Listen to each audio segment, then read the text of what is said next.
Bom, pessoal, é isso aí. Estamos de volta aqui na parte 2, né? Estamos de volta aí na parte 2 da nossa correção da FUVEST, resolução aí da FUVEST 2026, né? Da primeira fase.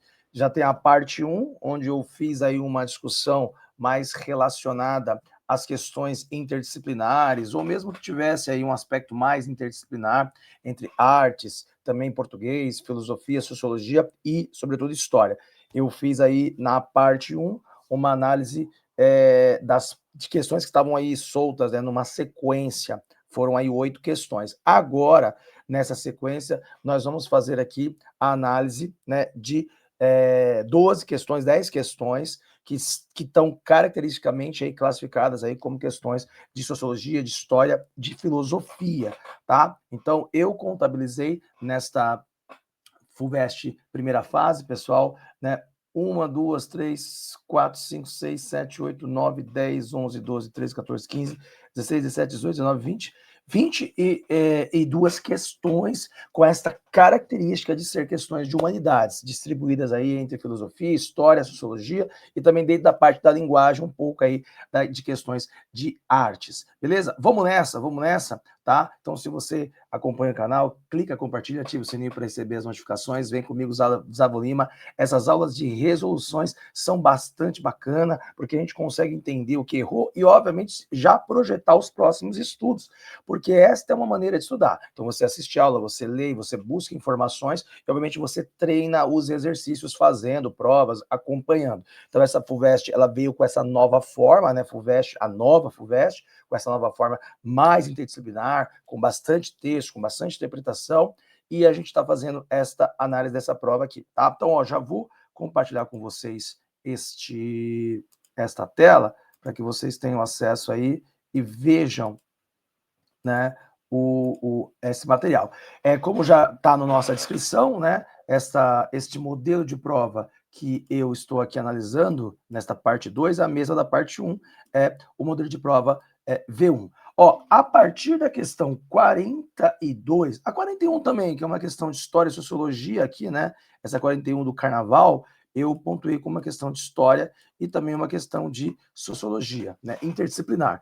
E aí, né, a gente viu no finalzinho da nossa aula passada de parte 1, na nossa resolução passada. Agora é a resolução parte 2.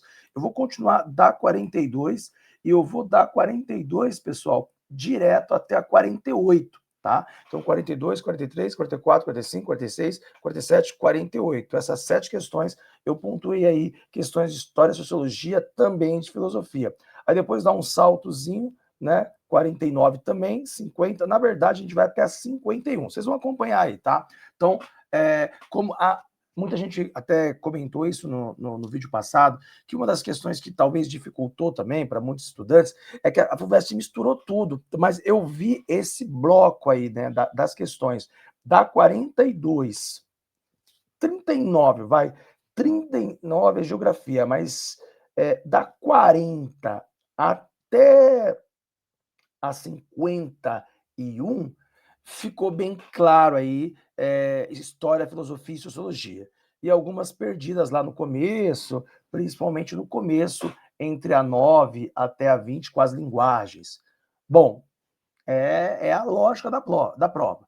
Mas vamos lá, ó. A questão 42, pessoal, tem um texto, eu sempre falo, leia primeiro se tem um enunciado, ó, no contexto histórico, o circo, certo? Então, pessoal, essa questão aqui, 42, ele dá um contexto histórico dentro de um tempo e diz que isso tem a ver com o circo. Vamos ver, ó.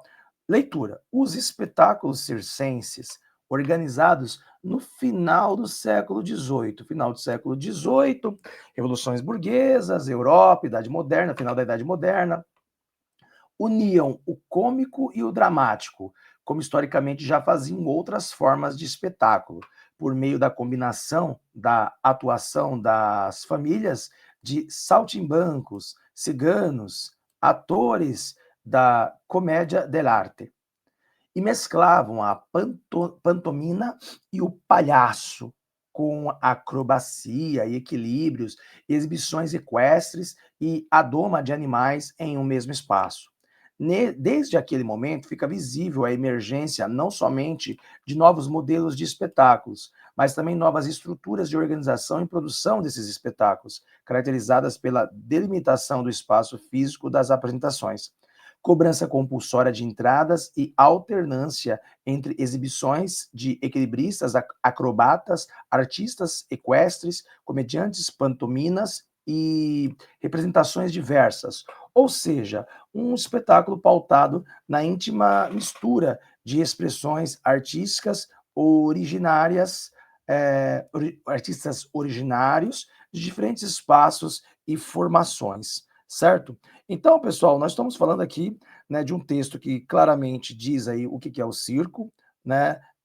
Pantomínia. Talvez essa palavra aí, pantomínia, né? Pantominas, na verdade, né? Pantominas seja uma palavra diferente, né? Essa pantonímia. Pantominas, na verdade, a palavra é pantominas, né? E a gente fica pensando, né? Pô, essas palavras difíceis no meio do texto, certo? O que significa, né?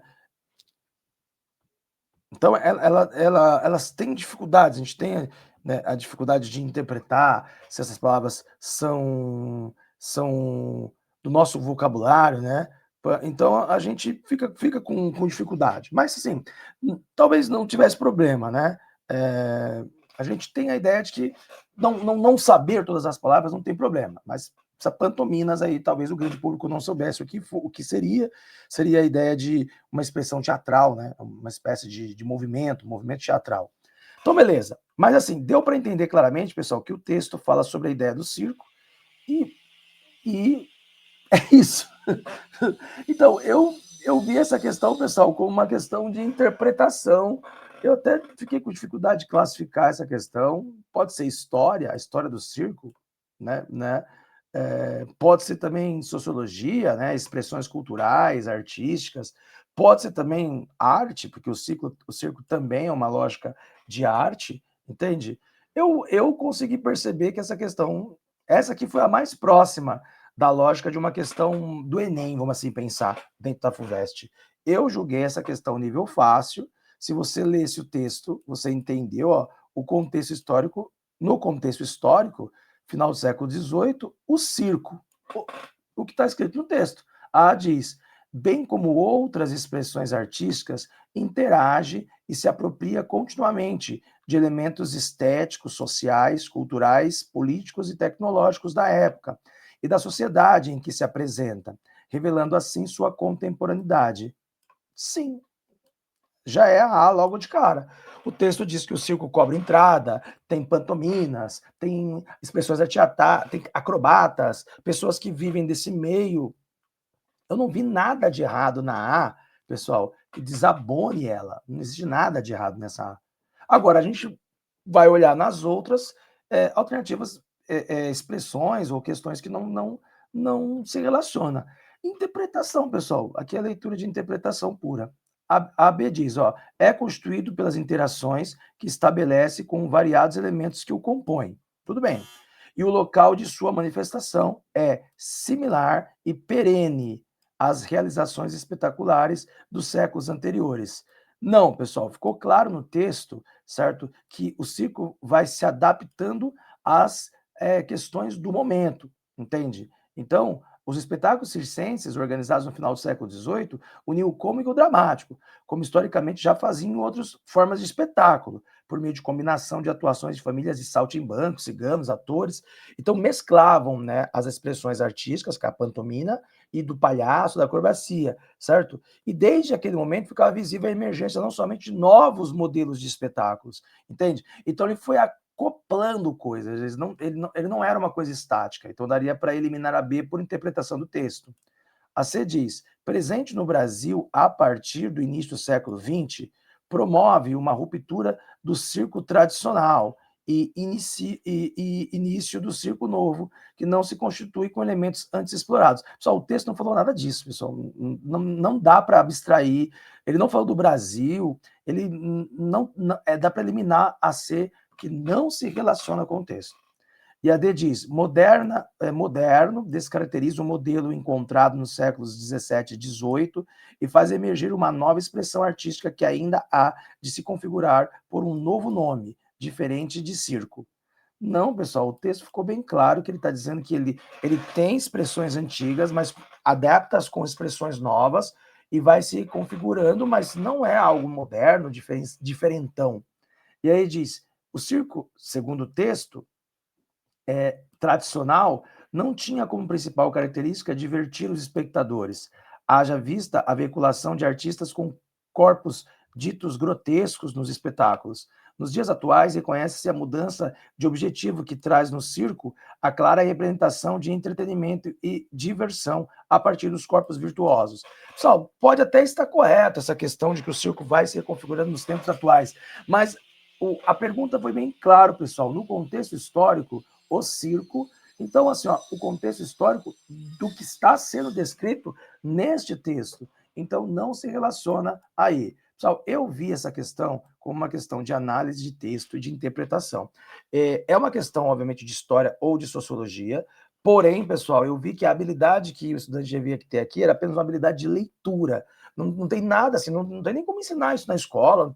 A gente pode até ouvir falar do circo e tal, mas não há matéria alguma que discutiria esta ideia sem ser uma coisa bem específica. Então, aqui, o grande público se deparou com uma questão de análise de texto. Seria a resposta A. Beleza? Bom, vamos para a questão 43. A questão 43, olha aqui, ó, imagem ilustrativa da exposição imersiva de Van Gogh. De novo, pode ser uma questão de sociologia, pode ser uma questão de arte, porque está falando de uma expressão artística, e também pode ser uma questão de história, mas vamos ver qual é a cara. Eu acho essa 42 aqui, né, com 43, desculpa, né, com mais cara de ser uma questão de artes, certo? Mais, tá? Então, beleza, ó. Nos últimos anos, exposições imersivas têm atraído um público amplo ao proporcionar experiências sensoriais e visuais baseadas em obras de artistas consagrados, muitas delas com trilha sonora, narração de cartas e projeções em altíssima definição. Contudo, parte da crítica especializada tem problematizado essa tendência de oferecer vivências multissensoriais que buscam envolver o visitante por completo. As críticas apontam implicações relacionadas à natureza da experiência estética, espetacularização da arte, ao patrocínio corporativo e ao sucesso de público mediado pelas redes sociais. A crítica de arte, Sheila Leiner, por exemplo, comenta. Então, esse texto, ao ler, pessoal, já tem que pegar o entendimento. Ele está dizendo que é legal essas expressões artísticas imersivas, como essa da exposição de Van Gogh, porém isso espetaculariza demais a arte, cria uma questão comercial. E aí, né, a especialista crítica de arte, Sheila Lemer, fala aqui, ó, fica como se os Jardins das Delícias, a Tentação de Santo Antônio, tela de Hieronymus Bosch e outros preciosidades como as frutas de Giuseppe Arcimboldo ou as festas campestres de Bruegel fossem ilustrações ou decorações para a grandiloquência artificial e sensacionalista de um show de cabaré, certo? Pode ser muito bonito, mas será que estas maravilhas pictóricas em si precisam de efeitos especiais para que chegamos a elas? Até mesmo uma pequena reprodução em cartão postal pode ser mais fiel na nossa percepção. Então, repare, pessoal, que a crítica aqui está criticando pesadamente, certo? Esta ideia de criar uma espetacularização nessas exposições. Com base nas informações e discussões apresentadas, assinale a alternativa que expressa a análise crítica mais fundamentada sobre o fenômeno das exposições imersivas. Pessoal, de novo, é uma questão de arte? Sim, é uma questão de arte, é uma questão, pode ser também de sociologia, porque a sociologia discute essas questões de expressões artísticas e também, obviamente, de como a sociedade se lida com a arte nessa reconfiguração de amostras culturais em espaços imersivos. Mas está claramente uma análise de texto, pessoal. De novo, essa aqui foi uma análise de texto. A diz, embora promovam amplo acesso à arte, exposições imersivas tendem a diluir o conteúdo crítico e histórico das obras em favor de uma experiência sensorial voltada ao entretenimento, o que pode comprometer o potencial formativo e reflexivo da fruição estética. Ao ler a pessoal, você já fica assim, puta, tá tudo certo o que ele está falando aqui, porque é exatamente o que a crítica de arte aqui, né, a Sheila Lehmer falou. Então, pessoal, isso aqui é uma questão puramente de análise de texto e de interpretação. E aí, nesse caso, pessoal, a leitura e a visão crítica daria, obviamente, uma facilidade. Então, essa questão eu achei fácil e a resposta é a A, mas eu sei que vocês, quando vem a A logo certa, numa questão de análise, precisa ler as outras. Então, vamos eliminar as outras. B. A tecnologia empregada nas exposições imersivas permite que o público se aproxime mais intensamente do processo criativo dos artistas, oferecendo uma reconstrução autêntica e historicamente precisa de suas intenções originais. Não, é justamente o que a crítica falou. Ela diz que você acaba indo muito mais atrás do entretenimento do que da reflexão. C. Ao integrar projeções em alta definição, trilhas sonoras e ambientes cenográficos, as chamadas exposições imersivas potencializam a percepção visual das obras. Até aqui tudo bem. Demonstrando que a experiência estética pode ser intensificada por meios artificiais, sem prejuízo de seu valor cultural. Não, segundo a crítica e a leitura do texto, teve prejuízo ao valor cultural. D. A crítica especializada, conforme mencionado, desconsidera o valor pedagógico das exposições imersivas, pois, ao recorrerem a recursos de entretenimento, essas mostras democratizam o acesso à arte e ampliam o repertório visual do público geral. Não, não é disso que a crítica está falando. A crítica não desconsidera o valor pedagógico e não é essa a discussão. Eles falam, é legal, é bonito, atrai, mas perde a relação com a própria obra. Então, não é a D não se relaciona. A E diz, o êxito de exposições imersivas no circuito internacional comprova a crescente obsolescência do modelo tradicional de museu e sinaliza uma necessária ruptura com a ideia de contemplação silenciosa e introspectiva das obras. Pessoal, não é disso que o texto está falando. O texto não falou nada de museu. Ah, cara, eu achei que nesse momento, assim, teve questões muito difíceis aqui na FUVEST, certo? Mas essas duas questões que a gente analisou agora, certo? Tirando a densidade, o tamanho do texto, e a 42 e a 43, pessoal, os textos não são difíceis, tá? Mas, assim, era uma leitura. Eu sei que o cansaço, a prova longa, faz a gente se perder um pouco, tal, mas, assim, eu achei que essas duas questões foi puramente análise e interpretação de texto. Bom, 44, mais uma 44 aqui, ó, mostrando pra gente uma obra de arte. Olha só, Paul Cerzani, A Montanha de Sainte-Victoire, 1904. Tá, você tá vendo somente um texto aqui, um texto visual, beleza. E aí vem um texto pra gente ler, certo? Eu sempre gosto de ler o enunciado primeiro, pessoal, ó. Com base na proposição do filósofo e na observação da tela do artista, é correto afirmar que cabe a expressão por meio da pintura. Olha só, uma questão de filosofia, certo? Misturado também com arte, porque ele colocou uma obra de arte para você avaliar. Estão observando, ó, a tela é montanha, um paisagismo, somente isso que está para pegar dessa imagem. Vamos ler o texto.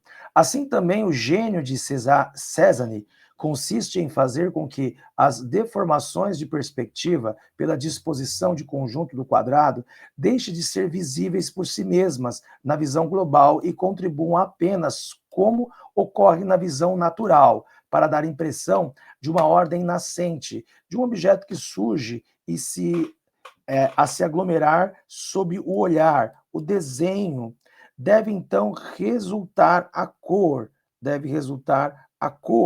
certo? Se quer que o mundo seja restituído em sua espessura, pois é uma massa sem lacunas, um organismo de cores, através das quais a fuga da perspectiva Os contornos, as retas, as curvas instalam-se como linhas de força, pois é vibrando que a órbita do espaço se constitui, certo? Então, pessoal, ele está dizendo aqui, ele está naturalmente descrevendo aqui, né, a imagem, ele está descrevendo em forma de texto aquilo que foi observado, né, nessa pintura do autor Paulo César, da montanha de La Vitória, beleza? Tá, isso é a impressão inicial que nós tivemos ao ler o texto e observar que ele está falando sobre algo aqui, né? Sobre esse algo que ele está colocando. Então, beleza. E aí vem aqui, ó, Merleau-Ponty. Não é um filósofo super conhecido, certo, pessoal? Então não é um grande filósofo, assim, daqueles que a gente tem em aulas, certo? Merleau-Ponty, filósofo francês do século XX, dedicou um espaço importante em sua filosofia à reflexão sobre a pintura e, em particular, a obra de Paul Cézanne. Bom, pessoal, a gente consegue ver que o desenho ele deve resultar aí, ele deve então resultar a cor, certo? Se quer que o mundo seja restituído, então a gente tem assim, a gente tem uma frase aqui, né, pessoal, interessante, que ele diz aqui, ó, o desenho deve então resultar da cor, que se quer que o mundo seja restituído em sua espessura, pois é uma massa sem lacunas, certo? Então, a cor é o princípio estruturante, pessoal, dessa expressão artística. Você pode perceber que tem a cor verde e tal, né? E o objetivo do artista aí claramente foi, não é de deformar, que ele criou aqui uma espécie de cubismo, né? Mas ele quis fazer uma representação visível, certo? Desta imagem. Nossa, eu achei essa questão um pouco complicada, eu achei ela assim um pouco difícil, para falar a verdade, porque o grande público não teria, sabe? Talvez, não sei, pessoal. Eu achei que nesse caso não foi uma boa questão, tá? Não dá para saber se é de filosofia, se é de arte, ficou muito confusa. Mas enfim, pessoal, a pergunta é, a gente tem que usar a técnica de interpretar e, obviamente, analisar as assertivas, né? As respostas, ó.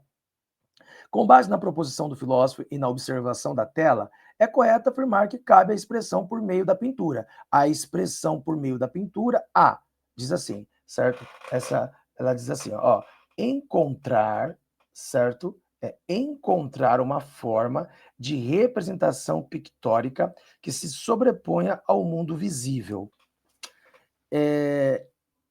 Na verdade, quando ele diz aqui, ó, o desenho deve, então, resultar da cor, se quer que o mundo seja restituído em sua espessura.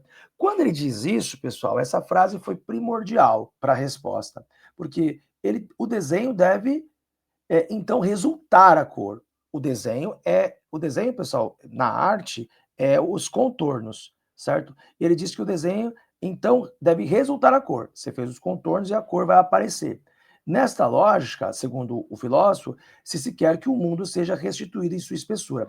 Então, restituir o mundo é colocar a expressão do mundo nessa imagem. Que rolê, pessoal, que questão não...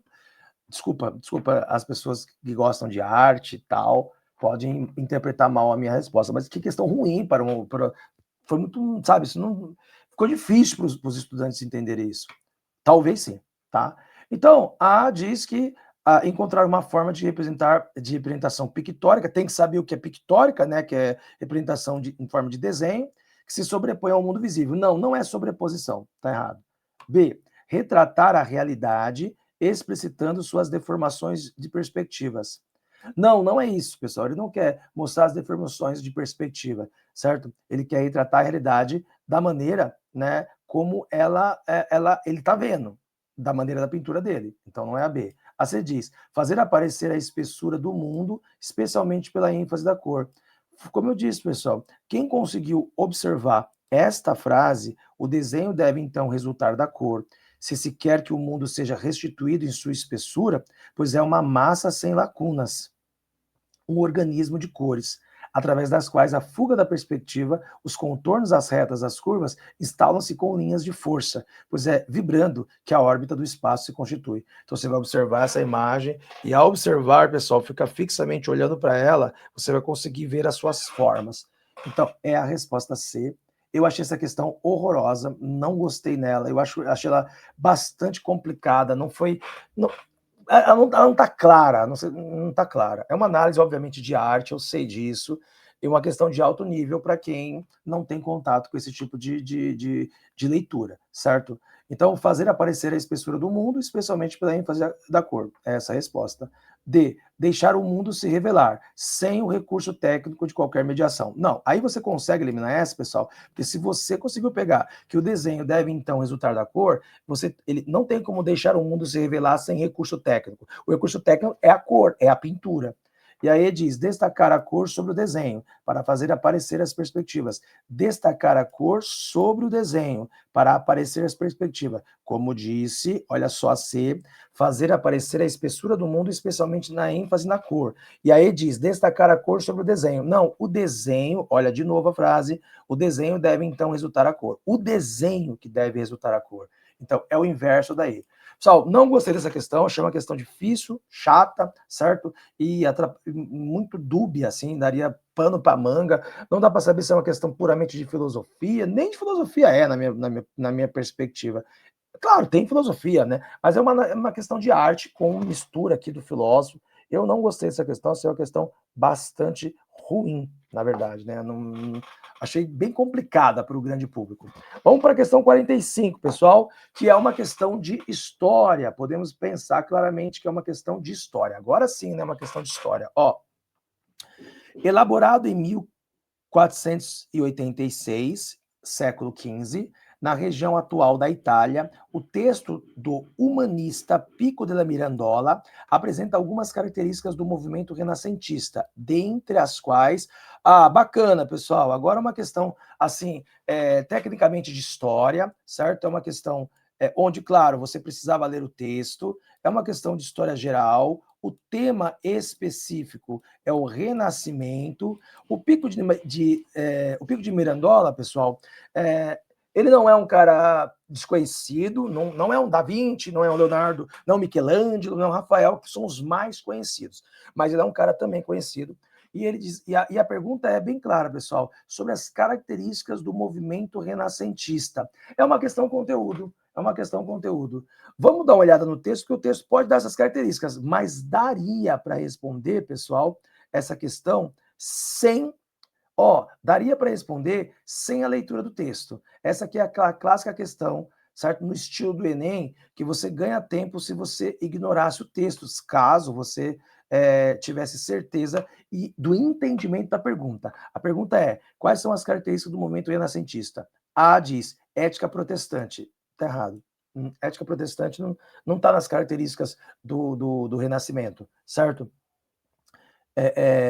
Perspectiva de evolução e etnocentrismo. Etnocentrismo é a etnia no centro, não é uma das características do Renascimento.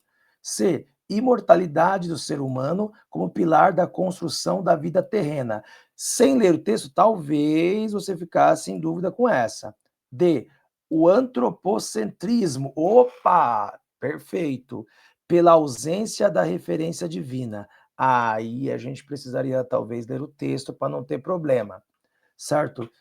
E autonomia do ser humano como construtor de sua própria trajetória de vida. Interessante essa aí, hein?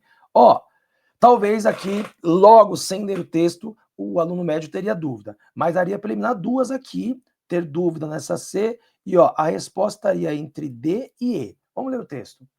Decretou que, então, ótimo artífice, que aquele ao qual nada de próprio pudera dar, tivesse como privativo tudo quanto fora partilhado por cada um dos demais. Assim, pois, tomou o homem essa obra de tipo indefinido, e tendo-o colocado no centro do universo, falou-lhe nesses termos: a ti, ó Adão, não temos dado nenhuma sede determinada, nenhum aspecto peculiar, nenhuma função singular, precisamente para que o lugar, a imagem e as tarefas que reclamas para ti, tudo isso tenha e realizes, mas pelo mérito de tua vontade e livre consentimento. As outras criaturas já foram prefixadas em sua constituição pelas leis por nós estatuídas. Tu, porém, não estás contido por amarra nenhuma, antes pela decisão do arbítrio, em cujas mãos te depositei, hás de predeterminar a tua compleição pessoal. Eu te coloquei no centro, eu te coloquei no centro do mundo, eu, um ser cósmico chamado Deus. Eu te coloquei no centro do mundo, a fim de poderes inspecionar, daí, de todos os lados, da maneira mais cômoda, tudo o que existe. Tá? Então existe aqui, pessoal, decretou então o ótimo artífice, que aquele ao qual nada próprio pudera dar tivesse um privativo. Pessoal, eu sei que o texto é um pouquinho chato, tá? Na sua leitura. Artífice é o arquiteto, né? Que criou o homem. Então, existe aqui, pessoal, uma ideia do criacionismo a partir do homem sendo a principal figura da característica de Deus, a criação humana, a partir, né, de Deus. Então, o Renascimento, todo mundo acaba achando que o Renascimento ele não tem aspectos religiosos, isso está errado. Então, o antropocentrismo na D, pela ausência da referência divina, está errado. Por quê? Porque o texto foi claro dizendo que alguém criou, então Deus criou esse ser. Então Deus está ali presente.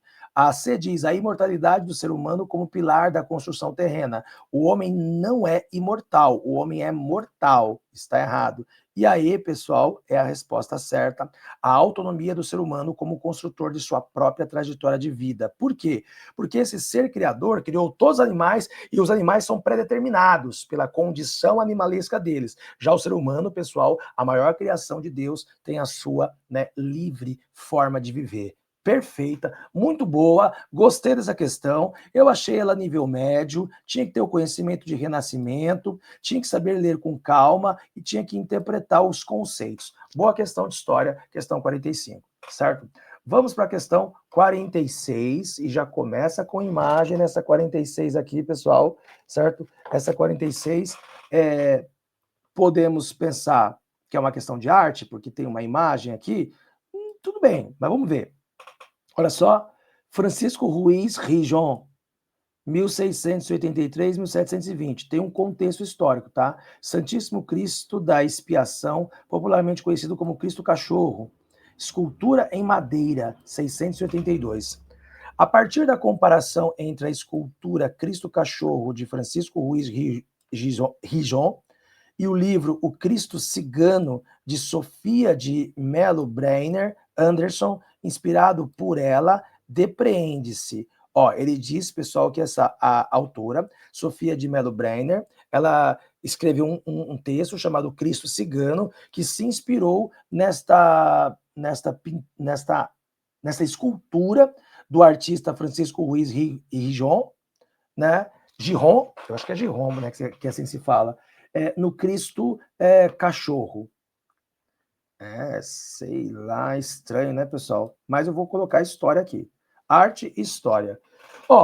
Você vê aqui o sofrimento de Cristo. Tem que ter a interpretação, pessoal. É importante ter um pouco de interpretação para a gente pensar isso, pessoal. A escultura de Cristo Cachorro, né, ela expressa claramente o barroco, né? O barroco espanhol. Tudo bem, você consegue perceber o rosto de Cristo, mas eu não sei se o grande público conseguiria identificar o barroco aqui, mas beleza, certo? E aí, marca aí, obviamente, pessoal, que há uma dramatização, né? Você tem um gosto bem humano de Cristo, um Cristo sofrendo na sua morte.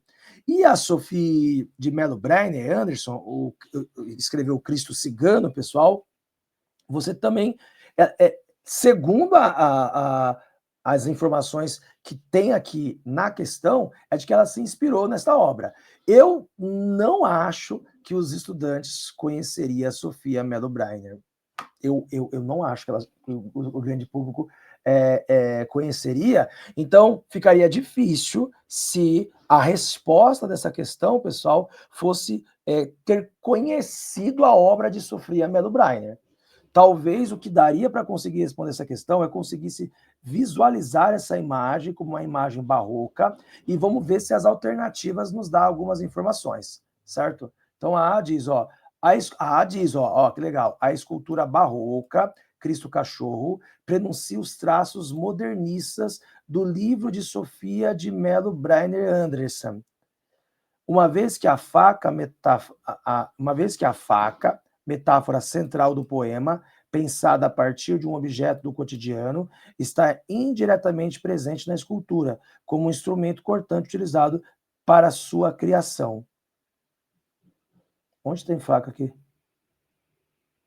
Tem faca onde? Vamos ver, será que eu não estou vendo direito? Tem faca aqui? Ah, pessoal, aí lascou. Aí a FUVEST ferrou com essa questão, né, pessoal? Mano, aí eu confesso que ficou difícil. Aí ficou difícil, pessoal. Aí ficou difícil porque a alternativa está querendo que você conheça quem é a Sofia de Breiner Anderson, que escreveu o Cristo Cigano, que no caso ela ressignifica essa referência barroca ao propor uma leitura moderna, né, simbólica até, e despersonalizada, humano, centrada na faca e no amor como forças, obviamente, que movem o poema. Sofia não descreve o Cristo, pessoal, mas o cigano, na verdade. Né? Além disso, a faca é símbolo central do poema. Pessoal, mas onde que está essa informação? Não tem essa informação. Teria que conhecer isso. Então, eu quero pensar como estudante para poder fazer essa análise. Não sei, pessoal. A ficaria sem saber. A B diz, tanto a escultura de Cristo Cachorro, enquanto a obra barroca, quanto o livro de Sophie de Melo Breiner Anderson, obra modernista, revelam a precisão dos detalhes anatômicos e na personalização do objeto faca, respectivamente, o desaparecimento da visão da arte enquanto ligação com o divino e a concepção da morte como fim absoluto. Pessoal, realmente a FUVEST zoou nessa questão aqui, zoou mesmo, zoou totalmente.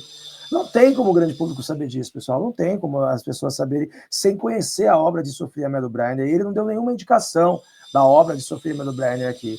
Ficaria aqui de novo uma interrogação. E a C diz, na precisão dos detalhes anatômicos e na concepção do Cristo como ser humano perfeito. Opa, isso faz sentido ao ver a obra, certo? E unido ao divino pela morte. Aí é o entendimento da história de Cristo, né? Onde ele vai se unir ao divino ao morrer. A escultura de Cristo Cachorro, que é isso aqui, certo? Revela a visão barroca do mundo, enquanto o livro de Sofia de Melo Breiner Anderson revela seu traço moderno na despersonalização do humano, ao propor a faca e o amor como condutores da ação. Ai, cara, aí ficou difícil de novo, né? Beleza. A D diz, a elaboração metonímica do corpo de Cristo no Cristo Cachorro atenta aos detalhes, revela uma antecipação dos traços modernistas. Então, pessoal, aí que é o ponto. O erro da D, que daria para você, se você conseguisse ver que essa imagem é uma imagem barroca, de que não é modernista, sim barroca. Aí já pararia a D por aí. Aí diz, a precisão de detalhes anatômicos e o equilíbrio de traços alcançados pelo artista na elaboração da escultura de Cristo Cachorro revelam a visão barroca da arte como vitória do humano sobre o divino. Então, essa questão da vitória do humano sobre o divino, isso não é uma boa interpretação, visto que o barroco, pessoal, o barroco ele é um movimento da Contra-Reforma Católica e ele quer exaltar o divino. Então, eu acho que daria, quem conseguisse interpretar, ver que isso não está correto. Pessoal, daria para eliminar D e E por saber que isso aqui é uma obra barroca, certo? E você vê que o barroco é um movimento da Contra-Reforma Católica, um movimento da religião, um movimento que exalta o religioso, e você conseguir eliminar A, D e a E. Mas, sem conhecer a obra, né, e o livro Cristo Cigano, de Sophie de Mello Bryan e Anderson, inspirado nesta obra do Cristo Cachorro, pessoal, o Cristo que sofre, mas que ao mesmo tempo se liga com o divino, não daria para conseguir responder. E aí, pessoal, a obra dessa artista, né, a Sophia Mello Bryan, pessoal, onde ela fala o Cristo Cigano, ela está fazendo uma ressignificação, referenciando a essa obra, propondo uma leitura moderna, obviamente, né, que coloca a ideia de que ela não descreve Cristo, mas ela quer literalmente aqui, pessoal, descrever os ciganos, os povos ciganos, né? Além disso, ela simboliza aí uma ideia de que a arte, né, ela tira o ser e, obviamente, cria a arte e o sobre-humano, um ser humano sobre-humano. Pessoal, muito difícil essa questão. Eu achei a questão mais difícil da prova de humanidades. Eu acho que talvez até mesmo a questão, acho que muito dificilmente um aluno médio acertaria essa questão, certo? Muito difícil, certo? Quem não conhece a obra de Sophia Mello Bryan, quem não conhece esse poema, certo? Daria para eliminar duas aqui, certo? A C é a resposta certa quando você pensa assim, ó, na precisão dos detalhes anatômicos e na concepção do Cristo como ser humano perfeito e unido ao divino pela morte. A escultura de Cristo Cachorro revela a visão barroca do mundo, enquanto o livro de Sophia de Mello Bryan revela um traço moderno na despersonalização do humano, ao propor a faca e o amor como condutores da ação. Beleza. A B diz, tanto a escultura de Cristo Cachorro enquanto obra barroca, quanto o livro de Sophia de Mello Bryan, obra modernista, revelam na precisão dos detalhes anatômicos e na personalização do objeto. Então, aqui, se você sabe que o barroco, pessoal, o barroco ela é uma obra que representa o religioso. Então, tanto a escultura, que é barroca, enquanto a obra modernista, revelam a precisão dos detalhes anatômicos e na personalização do objeto faca, certo? No caso aqui, o Cristo, nesse caso, ele está representando um objeto humano e não um objeto faca. Só eu estou perdendo tempo com essa questão, porque ela é horrível, certo? E a A diz, a escultura barroca Cristo Cachorro pronuncia os traços modernistas do livro de Sophie, uma vez que a faca, a metáfora central do poema, pensada a partir do objeto do cotidiano, está indiretamente presente na escultura. Não tá, pessoal. Não dá, isso aqui é uma obra barroca. Então, a gente elimina a A.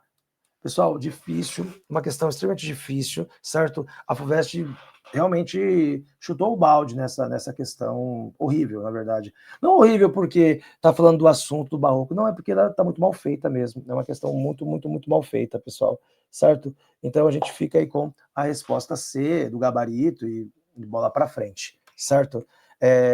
Às vezes acontece isso. Vamos ver essa questão 47.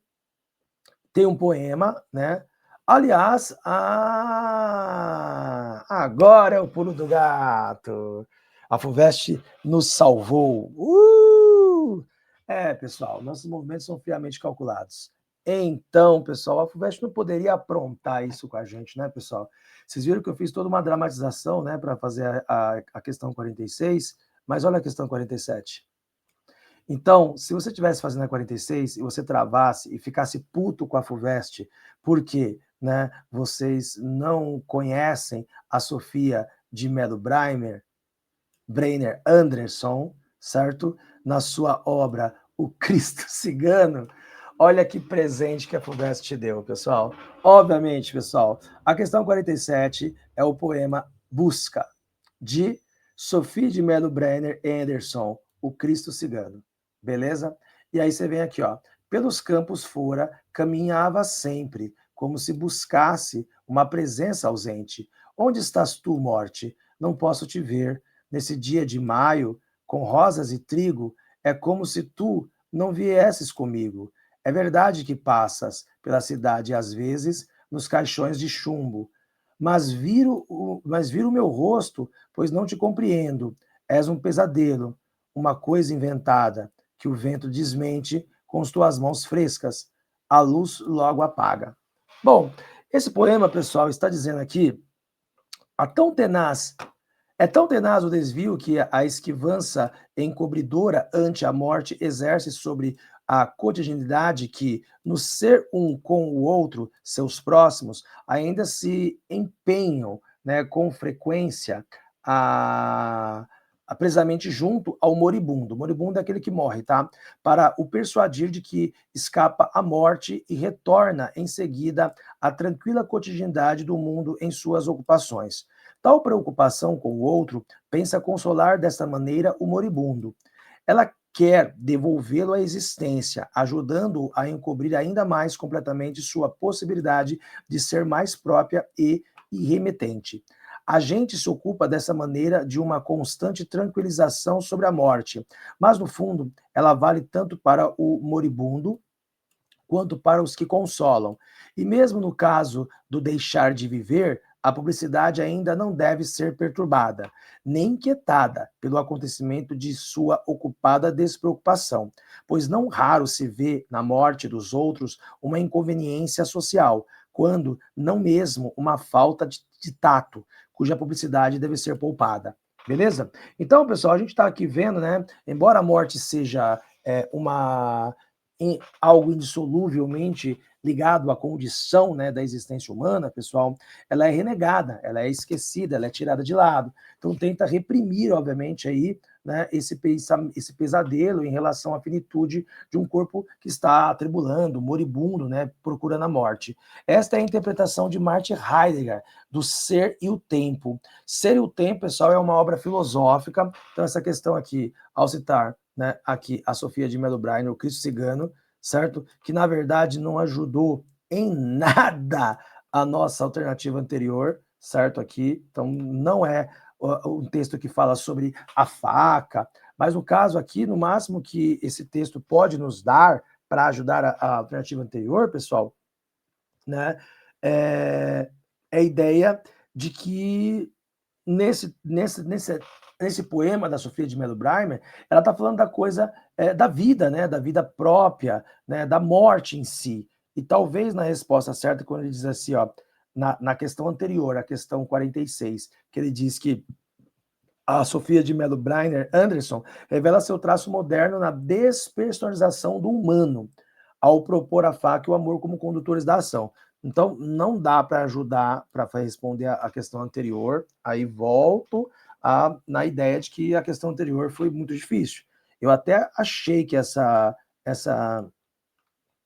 este poema ajudaria, mas não ajudou em nada. Esse poema está falando de outra coisa, está falando da finitude da morte, da vida, na verdade, e da nossa ideia de morte, e colocando aqui uma interpretação do filósofo Martin Heidegger sobre a ideia, né, de como que a gente pode entender a morte, certo? Essa frase no meio é bastante importante. A gente se ocupa dessa maneira de uma constante tranquilização sobre a morte, mas no fundo ela vale tanto para o moribundo quanto para os que consolam.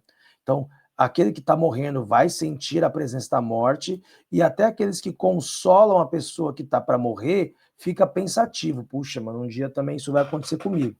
Então, a escritora Sofia de Mello Briner Anderson e o filósofo Martin Heidegger descrevem, por meio de recursos expositivos bem diferentes, uma mesma atitude geral comumente assumida por uma pessoa ante o desvelamento de sua própria mortalidade, a partir da constatação da morte ou do adoecimento mortal de uma pessoa. Qual alternativa melhor descreve esta atitude? Qual alternativa que vai descrever, pessoal, a atitude dessa pessoa que está ali, né, desvelando a própria ideia da morte, tá? Então podemos pensar aqui, alternativa A, o enfrentamento heróico do absurdo existencial contido na morte. Não é heróico, pessoal, porque ele mesmo disse aqui, ó, nessa frase, a gente se ocupa dessa maneira de uma constante tranquilização sobre a morte, mas no fundo ela vale tanto para o moribundo quanto para os que consolam. Então, não é, beleza, vou morrer e tá tudo certo. Não é isso, não. Tá errada. A B diz, o respeito silencioso às tradições culturais voltadas ao morrer. O respeito silencioso às tradições culturais voltadas ao morrer? Não, a gente não fica silencioso, não, a gente fica inquieto. Segundo, né, a própria ideia do Heidegger, e também, pessoal, quem conhecesse também o filósofo Martin Heidegger, que ele fala sobre a ideia, né, de que a gente tem aí uma inquietude, uma aflição sobre a finitude da vida. A gente tem, sim, esta aflição. Então, a gente tem que pensar que o Heidegger também falava sobre isso. Quem conhecia é o filósofo Martin Heidegger. A B está errada. A C diz: a empatia antecipadora com os mortos, participando de uma dissolução existencial. Então, assim, você tem uma empatia com os mortos. Não é com os mortos, ele está falando do moribundo, do cara que está para morrer. Então, não é uma empatia que a gente se antecipa, não, a gente se compadece com os mortos, porque a gente sabe que é isso mesmo, a vida vai acabar. Não, a gente não tem uma empatia com os mortos, não. Segundo o texto, tá? A D, a fuga acalmadora que encobre o sentido existencial da mortalidade. Então, há uma. Olha, de novo, pessoal, ó, a gente tem aqui uma frase que é interessante aqui, ó. A frase final, ó. Pois não raro se vê a morte dos outros uma inconveniência social, quando não mesmo uma falta de tato cuja publicidade deve ser poupada. Então, ó, pois não raro se vê a morte dos outros uma inconveniente social. A gente fica consternado por saber que as pessoas vão morrer, certo? E cuja publicidade deve ser poupada. Então, não adianta ficar, sabe, estandartizando isso, certo? Então, a D diz, há uma fuga acalmadora que encobre o sentimento existencial da mortalidade, certo? Ó, a gente fica de boa, a gente sabe que as pessoas morrem, mas no fundo a gente está ali um pouco receoso por isso. Bom, é a resposta mais correta, é a resposta D. Aí diz, a perda da sensibilidade de modo a nem mesmo poder perceber a ocorrência da morte. Não, isso aí está erradíssimo, tá? Então, eu acho que a C daria uma dúvida, certo? Talvez, mas a D é a mais certa, se conseguisse entender o texto com calma. Eu julguei essa questão, pessoal, de filosofia, né, mediana, certo? Porque ela não estava facinha, mas dava para conseguir ficar com a alternativa D, se você conseguiu interpretar a leitura do texto. Beleza? De novo, é uma questão de análise de texto, certo? Mas, assim, eu achei que nessa sequência aqui de humanidades, a FUVEST pegou um pouco pesado. A questão 46, ela é horrível, de difícil. A 47, uma questão mediana. E talvez na hora da prova, né, pessoal, as pessoas começam a ficar bastante bravas, né, quando isso acontece, começa a se sentir mal, e às vezes dá uma descarga de emoção que acaba atrapalhando para as outras questões. A FUVEST foi pesada nas leituras e interpretações de texto. Beleza? A questão 48, pessoal, é uma questão... a pergunta é, considerando a é difícil de falar, hein?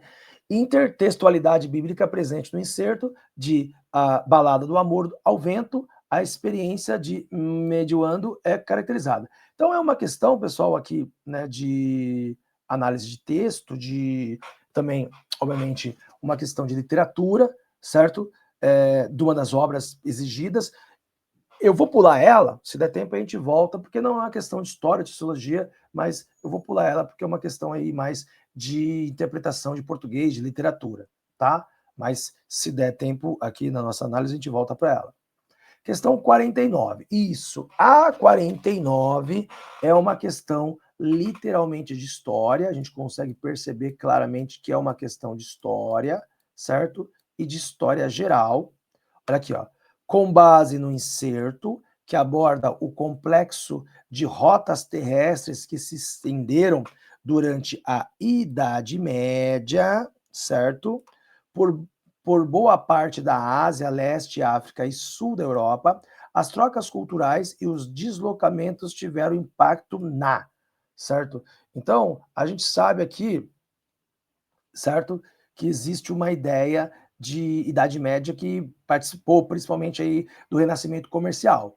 Então, ó, as lendárias rotas da seda, longe de serem meras rotas comerciais, eram rodovias culturais que desempenhavam um papel fundamental na ligação entre leste e oeste, reunindo intermitentemente nômades e moradores da cidade, povos pastoris e agricultores, mercadores e monges, soldados e peregrinos. A noção de movimento é, portanto, central para a compreensão das relações entre os povos. Um diálogo entre culturas significa trocas, não apenas de bens, mas também de ideias. Beleza?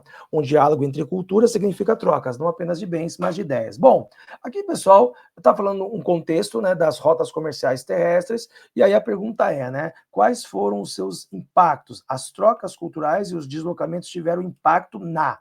Bom, questão de história, questão bacana.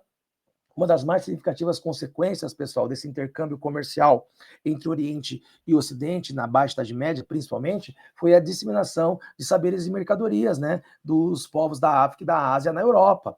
Vide aí, por exemplo, o numeral arábico, né, por exemplo, utilizado para otimizar os comércios. Então, vamos analisar as alternativas, vamos ver quais se encaixam nessas trocas comerciais e nessas questões que vêm, né, do Oriente para o Ocidente, principalmente. A diz, pessoal, nessa questão aqui, que é a vulgarização de bens como tecidos, especiarias e porcelanas, que alteraram os hábitos de diferentes povos ao longo do trajeto. Então, nós sabemos que nessas rotas comerciais vinda do Oriente para o Ocidente, através da famosa Rota da Seda, né, o próprio termo já diz muita coisa, pessoal. Rotas da Seda, ou seja, este material, esse tecido que veio do Oriente para o Ocidente. Vulgarização, pessoal, é que ficou vulgar, todo mundo começou a ter. Então, um grande afluxo de comércio vulgarizaria, né, essas trocas comerciais. Isso está correto. A é a resposta certa. A B diz, divulgação do direito romano entre os povos orientais e a derrocada das práticas fundadas na tradição e na oralidade. Não, nada a ver. Nada a ver. C, difusão do cristianismo no Oriente Médio e Extremo Oriente, por meio da ação de soldados e peregrinos que atuaram nas cruzadas. Não, nada a ver. As cruzadas, pessoal, foram um momento muito impactante de guerra e criou até uma aversão ao cristianismo, certo? D, apropriação de técnicas e saberes científicos formulados por europeus, como cartografia, astrolábio e papel. Erradíssimo conteúdo, pessoal. O astrolábio não foi inventado pelos europeus, é um instrumento de origem árabe. Cartografia, há controvérsias. Papel, pessoal, já existem os papéis desde a época do Egito Antigo, tá? Totalmente fora. A B. Papel vem de papiro, aos egípcios antigos. Circulação de padrões arquitetônicos gregos romanos que forjaram nova identidade visual para santuários, pagodes e templos orientais. Não, os templos orientais têm as suas características, já tinham contato com o greco-romano, então é muito mais a cultura oriental sendo adaptada no Ocidente do que o inverso. Resposta A, tranquila resposta, para quem sabia conteúdo, era uma questão nível fácil. História geral, Idade Média é a questão mais histórica da prova, tá? Idade Média aqui e o renascimento comercial e as trocas comerciais entre europeus e orientais durante a Baixa Idade Média. Vamos para a questão 50. Questão 50, certo? Olha só, ela tem novamente um texto, certo? Mariana de Melo e Souza, África e Brasil africano. Ao tratar do islamismo na Idade Média, o texto caracteriza. Caramba, pessoal, mais uma questão. Eu falei sobre a possibilidade disso no aulão que nós fizemos lá na ACPUSP, né, no cursinho da ACPUSP. Eu falei sobre a ideia de que se cai alguma coisa sobre árabes na Idade Média, o islamismo é uma das suas grandes referências. Então, a questão 50 contemplou essa ideia, tá? Então, ao tratar o islamismo na Idade Média, o texto caracteriza. Como disse, o texto caracteriza, pessoal, a gente precisa lê-lo, tá? É identificado, obviamente, uma questão de história e uma questão, de novo, de história de Idade Média. Idade Média, de novo, nas provas, hein? Entre os deveres de todo devoto da Islã está a obrigatoriedade de, pelo menos uma vez na vida, fazer uma peregrinação a Meca, cidade sagrada na qual Maomé primeiro pregou a religião. Nem todos podiam fazer a peregrinação, mas muitos faziam. Geralmente juntavam-se as caravanas que percorriam o Saara, chegando a Meca a partir de Cairo. Essa circulação de pessoas que entravam em contato com os lugares nos quais era intenso o ensino do Islã criava vínculos entre todo o mundo muçulmano do Sahel, norte da África e Península Arábica. Os ensinamentos islâmicos eram ainda reforçados pela ação de ulemás, estudiosos do Alcorão, que se assentavam em algumas cidades ou passavam períodos em diferentes lugares. As escolas corânicas, nas quais os meninos liam e decoravam o Alcorão, também eram lugares de atuação dos ulemás, que mantinham vivo o ensino do Islã. Bom, pessoal, ele está falando sobre a ideia, obviamente, o texto deixa clara a preocupação em propagar, né, os ensinamentos religiosos do Alcorão entre os muçulmanos e de diferentes povos espalhados por diversas regiões, né? Então nota-se aí, né, o momento da peregrinação, quando os fiéis eles vão para outras áreas distantes de Meca, e obviamente marca, né, esse lance da evangelização a partir do Alcorão e criar aí os adeptos do islamismo. Isso ficou muito claro. A pergunta é, o que o texto destaca? Interpretação de texto, eu achei essa questão nível fácil. Então, pessoal, não teve só questões difíceis da prova da FUVEST, teve questões fáceis, e essa foi uma questão fácil, tá? A transformação abrupta das práticas e hábitos religiosos dos fiéis e autodidadismo no ensino religioso, na alfabetização de adultos e crianças. Não, ele disse aqui, pessoal, que, né, os ulemás, os estudiosos do Alcorão, que se assentavam em algumas cidades e passavam períodos em diferentes lugares. As escolas corânicas. Então, existe um ensino islâmico rígido. Não é autodidadismo, não. Precisava se ensinar da maneira correta. Ah, tá errada. A B diz, o fanatismo dos líderes religiosos e a exigência contínua, né, de obediência e subserviência dos fiéis que desejavam alcançar a salvação. Pessoal, não dá para perceber fanatismo aqui nesses líderes religiosos. Está dizendo apenas aqui, pessoal, que eles estão simplesmente propagando a fé cristã, a fé islâmica deles. Não dá para ver fanatismo aqui, não. C. Igualdade de gêneros na formação religiosa de crianças e adultos e ausência de preocupação com a unidade institucional da religião. Pessoal, sempre nas dicas de história, ausência. Não, tá fora, tá errado. Como assim ausência de preocupação com a unidade da religião? Tá totalmente errado.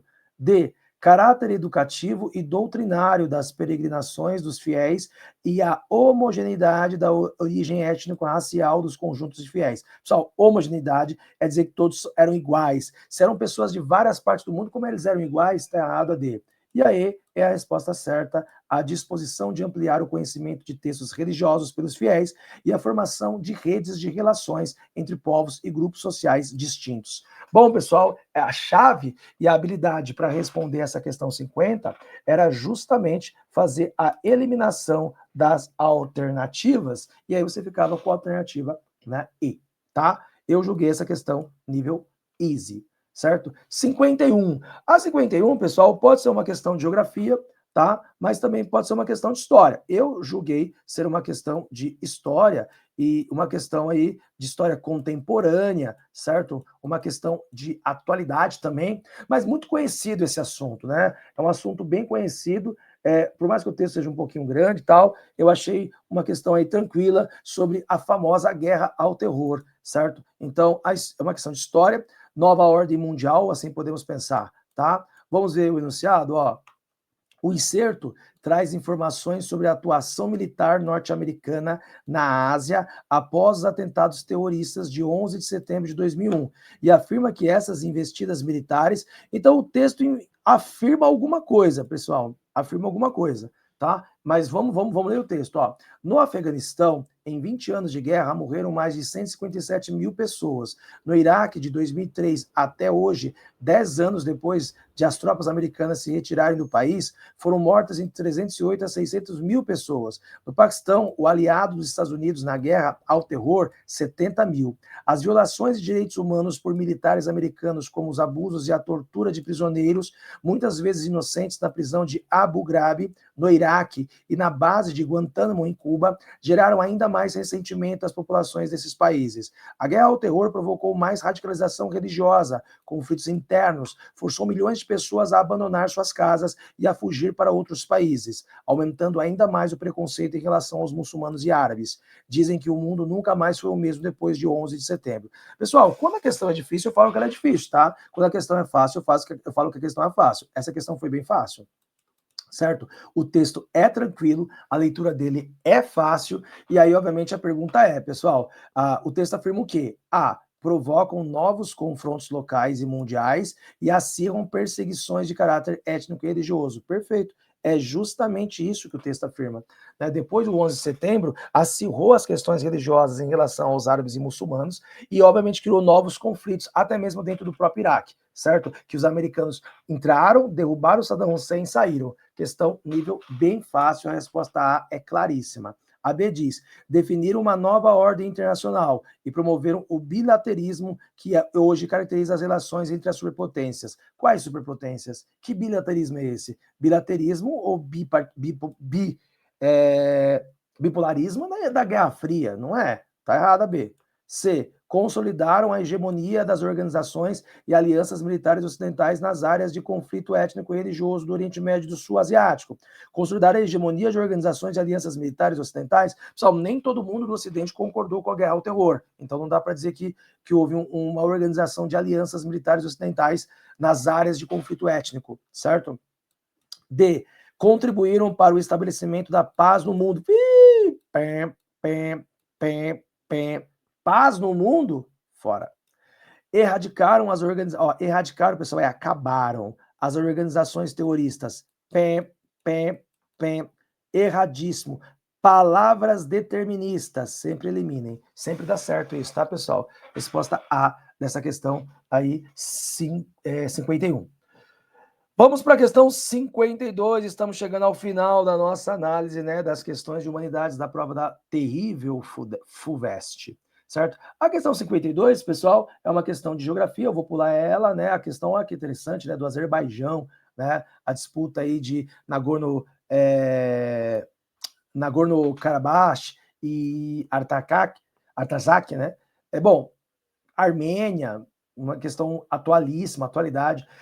Não vai dar tempo de eu rever outras questões, eu vou só me concentrar nas de história e de filosofia e sociologia, então vou pular essa questão 52, também vou pular 53, que é geografia, e nós vamos para 54, certo? Que é uma questão aqui, claramente uma questão de história. Vamos lá, hein? Questão 54, questão de história, um clássico, né, pessoal? Precisava de uma questão de história clássica, né? Olha só, Tucídides, oração fúnebre de Péricles.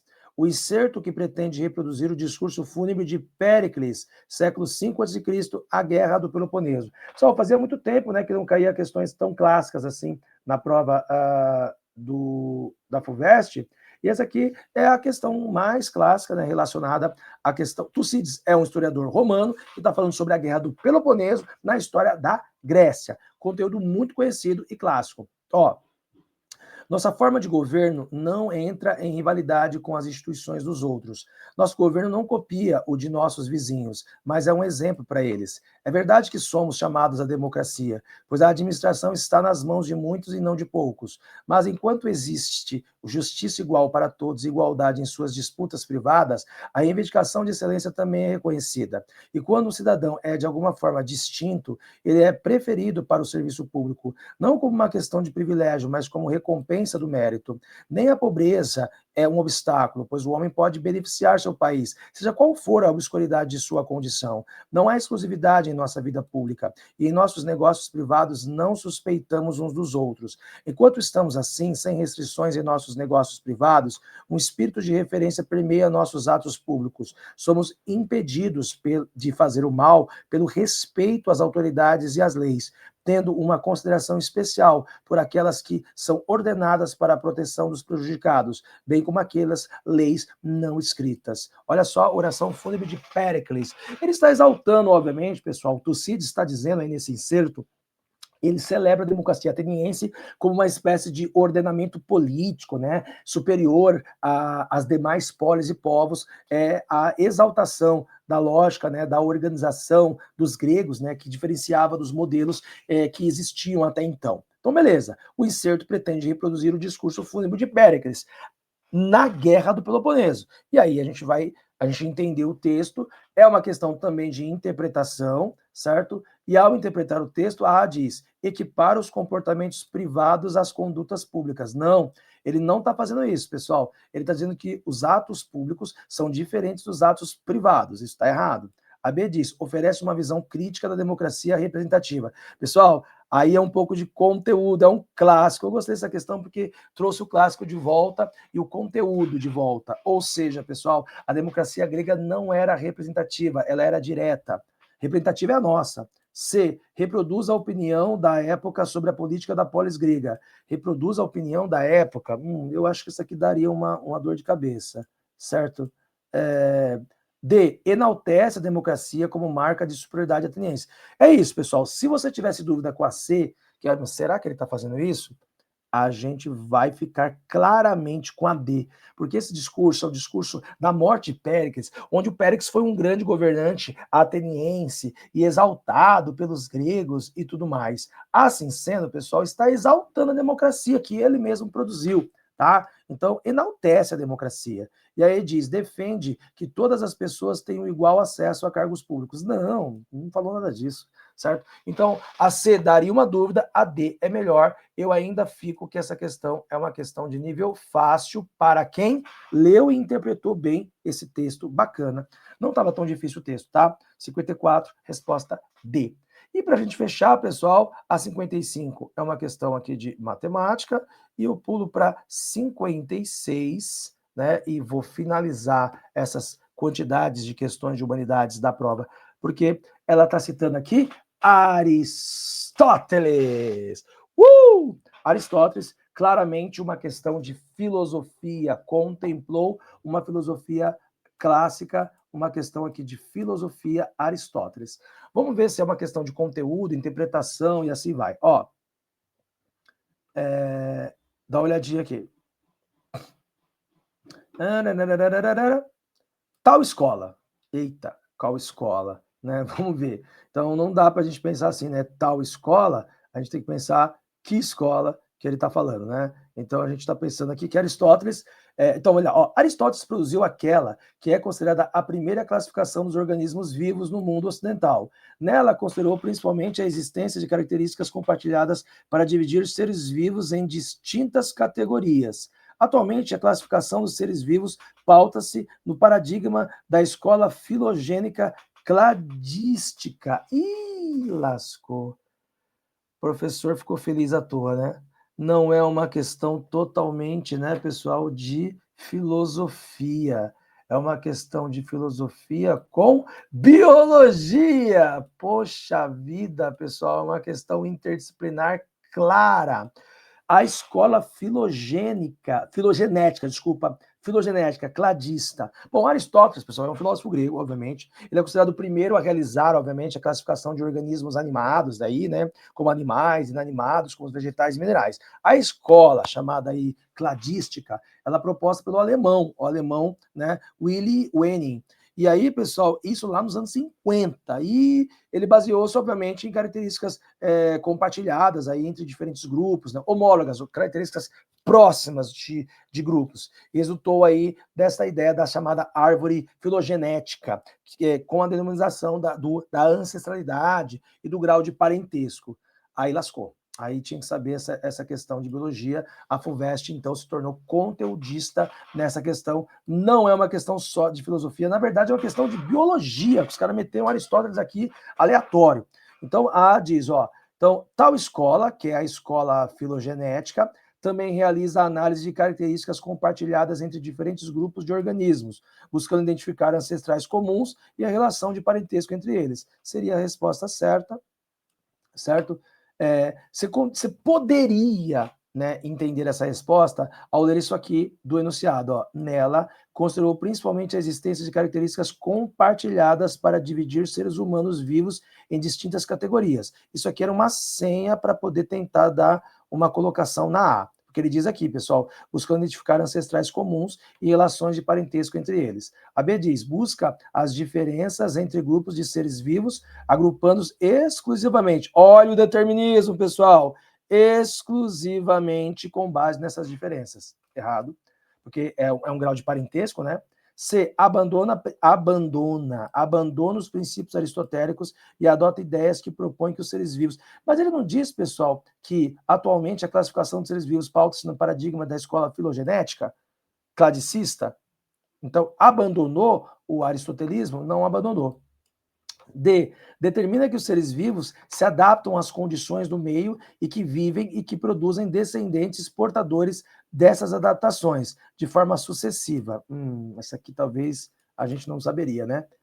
E considera que características compartilhadas surgem apenas por convergência adaptativa, ou seja, organismos de linhas diferentes em um mesmo ambiente podem desenvolver características comuns. Então, aí, pessoal, se é uma escola, essa escola filogenética vem de filo, né, que é a filiação, e genética de graus de parentesco. Então, manteria, né, os genes do anterior.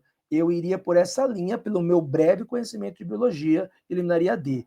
Teríamos dúvida na C, na D, porque não dá para eliminar completamente, mas se soubesse, né, filogenética, família de genéticos, era uma saída para quem não soubesse nada de biologia aqui, mas quem sabe de biologia saberia quem era essa escola cladística, e aí, nesse caso, é uma questão conteudista. Eu me enganei aqui, não foi uma questão de filosofia pura, uma questão de, né, biologia também. Bom, pessoal, assim eu encerro esta análise dessas questões de humanidades da prova da FUVEST, certo? Daria para fazer muito mais outras, porque teve muitos conhecimentos de história e filosofia em questões de português. Eu achei a prova um nível bem elevado, com textos densos, com grandes interpretações. Possível de ser feito, sim, mas com, obviamente, estudo e conhecimento, senão não conseguiria fazer. Tá? A FUVEST mostrou a sua nova FUVEST com uma velha forma. O conteudismo estava implícito nas questões através das discussões dos textos. O nível foi difícil, pessoal, eu creio que talvez a nota de corte caia também, tá bom? Então, né, até a próxima resolução. Se vocês gostaram desta aula, clica, compartilha, ative o sininho para receber as notificações. Vem comigo, Zavo Lima, História é vida, filosofia é história, sociologia é tudo junto misturado. Valeu, até mais. Tchau, tchau.